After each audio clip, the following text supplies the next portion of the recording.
The Fishing Trip by Shadow Shimmer 77. Hold the head steady, Mr. Walker. I don't want to cock this up. Swelling waves cause the ship to roll beneath my feet as I do my best to follow Professor Oleg's order. Unfortunately, the ox is not cooperating. It pulls jerkingly against the rope securely fastened to the ring through its nose whilst emitting low panicked bellows, its eyes rolling wildly in its sockets.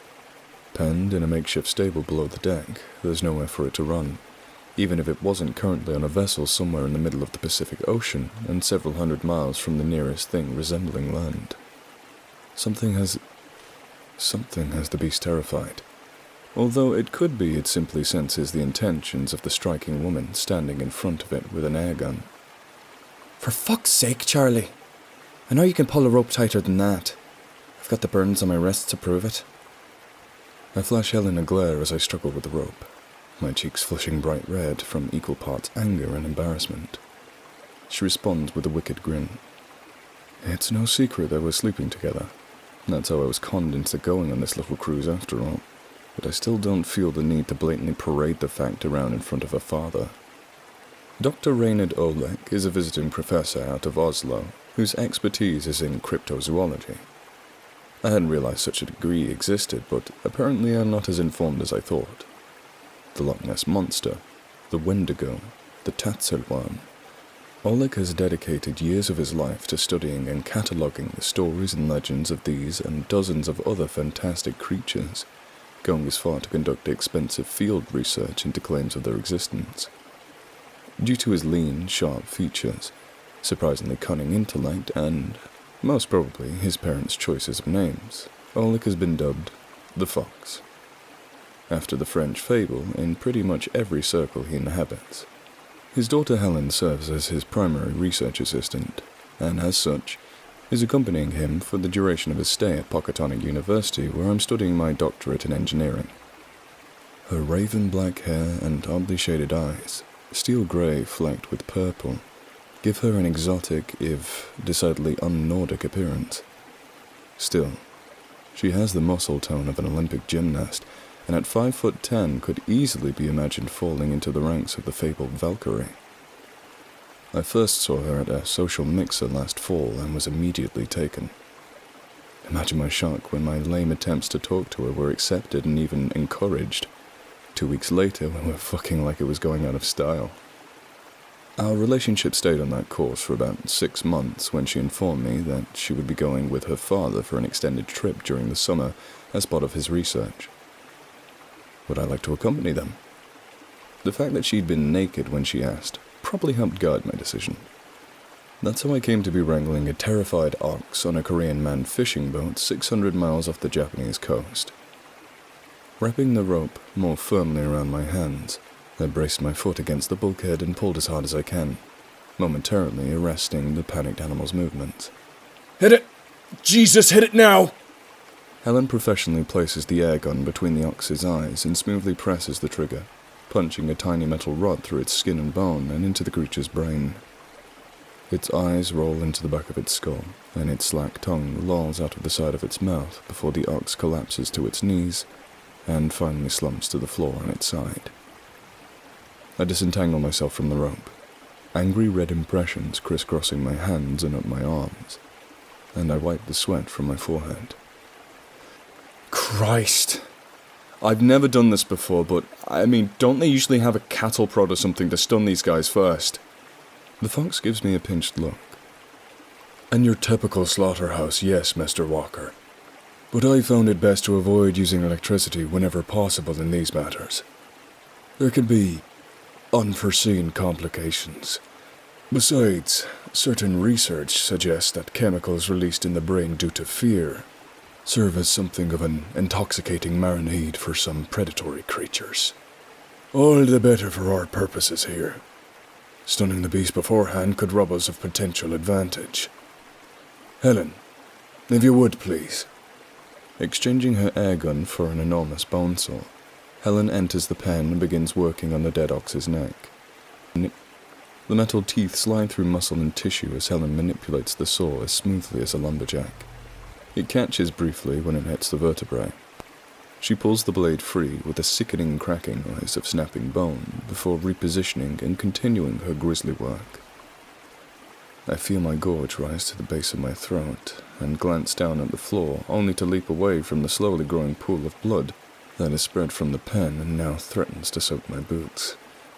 I hastily move away from the danger zone and turn my eyes from the butchery, desperately wishing I could turn off the squelching sound as easily. So, Doc, tell me exactly what we're doing here again?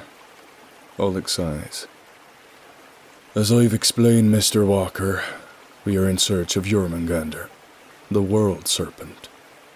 Most likely it and the creature known as Leviathan in Christian tradition are one and the same. Legend has it the beast is so large it can encircle the world, to the point of holding its own tail in its mouth, although that is likely an exaggeration. According to Norse mythology, when Jormungandr releases its tail, it will initiate Ragnarok, the twilight of the gods. During the final battle, the serpent will confront its father Loki's hated enemy, Thor, resulting in their mutual destruction. All of my research indicates the creature's head would be located somewhere in this vicinity, near the Mariana Trench. As the lowest point on the planet and one of the few environments not fully explored by humans, it is the most likely location a creature that large could remain relatively undetected. And it's a fan of ox roast, huh? Oleg glares at me. Yes. In one of the most commonly artistically rendered stories, Thor managed to accidentally catch Jormungandr on his hook when baited with an ox head.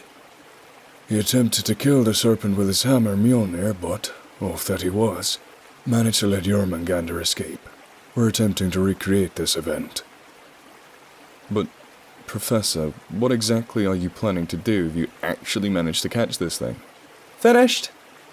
Beaming, Helen hefts the severed ox head to her shoulder. Her hands and face are splattered with crimson, and a slow trickle of blood continues to seep from the stump of the creature's neck and drip to the floor. Her strange speckled eyes are alight with excitement and anticipation. Excellent, my dear. Let's get our bait up to the main deck.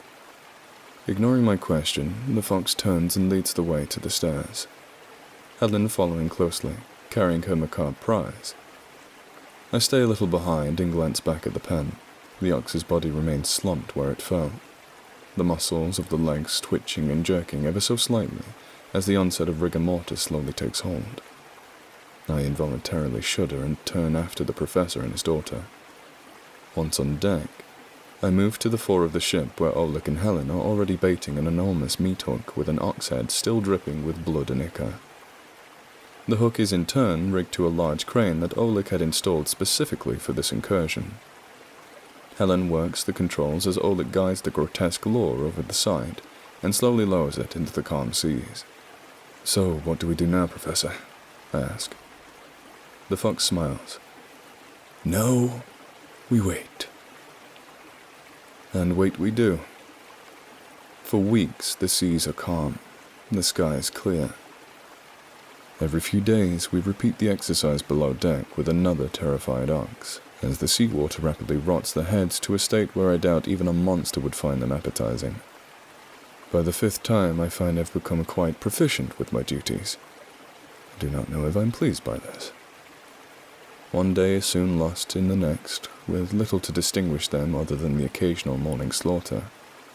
Our Korean crew tends to the needs of the ship and generally keeps to themselves, leaving us to our own devices. My few brief encounters with individual sailors convey that they are a surly lot. Something tells me they feel very little goodwill towards us. It's obvious our strange work frightens them, and it is likely only the fact Oleg is paying them double their normal rate that they are still out here at all. Still, money only goes so far, and I wonder not for the first time if the fox has been as transparent with his plans to the captain and crew as he has with me. It's just as well the sailors mind their own business, as Oleg is adamant only he and Helen operate our makeshift fishing lure. This makes for extremely long days for the both of them, and yet is only due to necessity that he even reluctantly allows me to participate in the preparation of our grotesque bait. As for myself, the biggest threat to contend with is growing boredom. Each day the merciless sun beats down upon the deck out of the cloudless sky, The sea is calm and clear as glass. This far out, there's not even birds to watch, and other than the occasional dark spot on the horizon, the existence of land is only a steadily fading memory. Oleg and Helen are completely absorbed in their work and in no mood to socialize. One evening, in desperation, I consider trying to sit in on the sailors' nightly card game to break up the monotony, but the malicious looks I received as I start towards the group send me hastily retreating to my cabin below. Lying there, feeling the gentle shifting of the ship beneath me and bored almost to tears, I wonder if I can convince the fox to let me cut off the next ox's head. Gradually, the mood of our little research party grows increasingly tense and prickly, mirroring the crew. Tempers are short, and more than once innocent remarks erupt into full-blown arguments. Although we share a bunk, Helen has stopped sleeping with me, the stress of the voyage tempering our previously insatiable libidos. Lying beside her during the few hours we try to rest, I feel the gentle rise and fall of her breathing under my arm, and wonder what this trip is ultimately meaning for our relationship. Our supply of oxen is quickly dwindling. If we don't find the creatures soon, we'll be forced to turn back empty-handed. The question of what to do if we actually manage to hook the beast still remains ominously unanswered, and at this point, I am hoping that we fail in our research. Tonight, I wake only to find myself alone. The spot in the bunk Helen usually occupies beside me is still warm. She can't have been gone long. The ship seems to be rolling considerably more than usual, and I stumble across the cabin several times as I try to get dressed. Finally pulling on my boots, I go off in search of her and Oleg. When I reach the deck, I notice that the sky has turned completely dark. No light from the stars or the moon. Storm clouds above seethe angrily, and the waves beneath respond in kind, rocking the boat more and more violently beneath my feet. The crew has gathered in a tight crowd off to the side surrounding their captain. I don't speak Korean, but it's obvious they're arguing and he is attempting to talk them down. Abruptly, one of the sailors steps forward and throws a haymaker, catching the captain in the jaw. He crumples to the deck, and a general melee breaks out around his fallen body. Scanning the deck, it takes me a few moments to locate Oleg and Helen near the crane. Seemingly oblivious to the weather and battling seamen, the professor is standing at the rail, his gaze fixed on the churning waters, while his daughter works the controls. I shove my way through the knots of fighting sailors and struggle to make my way to them as the ship continues heaving to and fro, causing me to stumble like a drunk.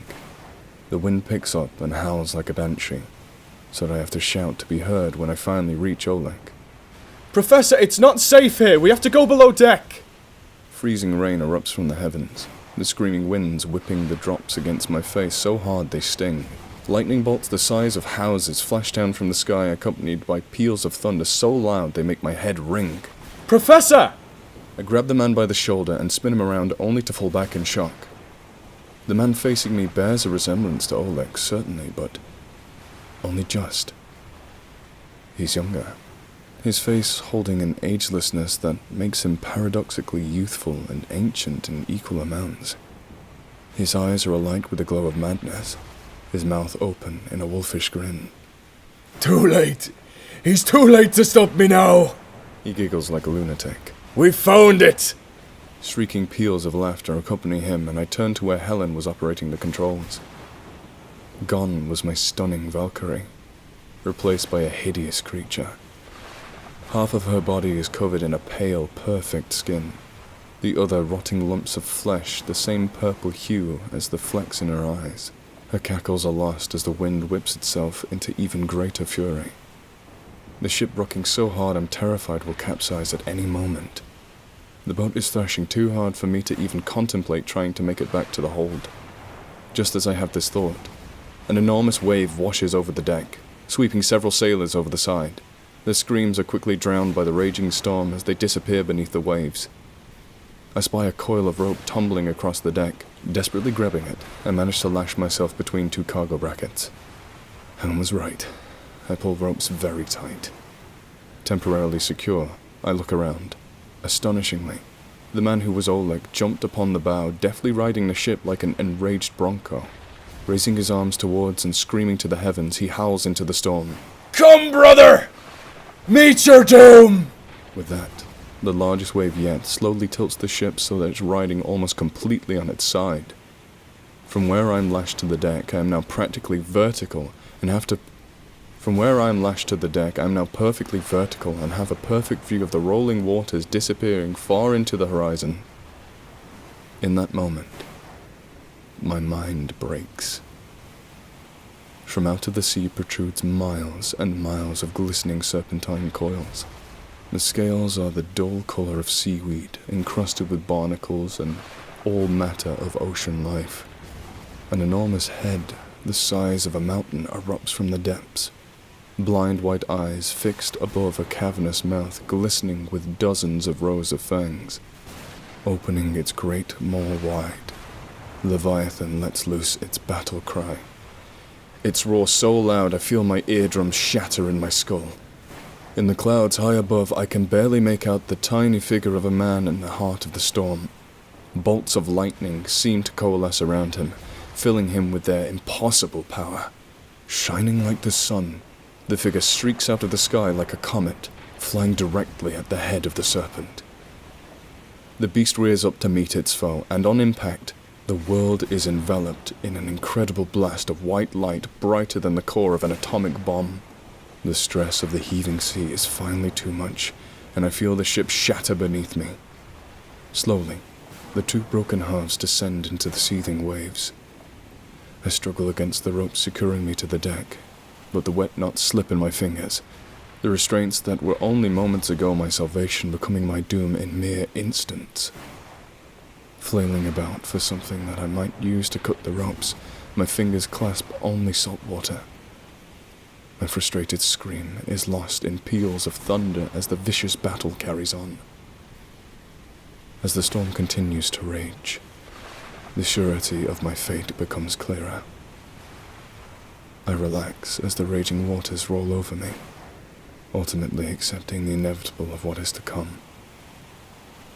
I breathe in deeply, welcoming water into my lungs. My only thought that I may be one of the lucky ones. Soon, even that thought is lost as I sink deeper. My mind is black as the seas that embrace me. Down, down, down into the depths I fall, lost to the world of men, and gods, and monsters.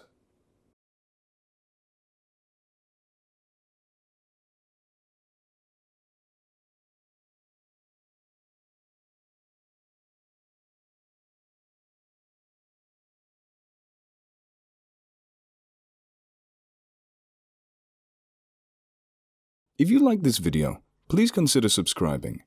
And if you're an animal lover like me, please consider donating to the World Land Trust, a charity that aims to help wildlife through buying land, preventing development, and helping endangered species.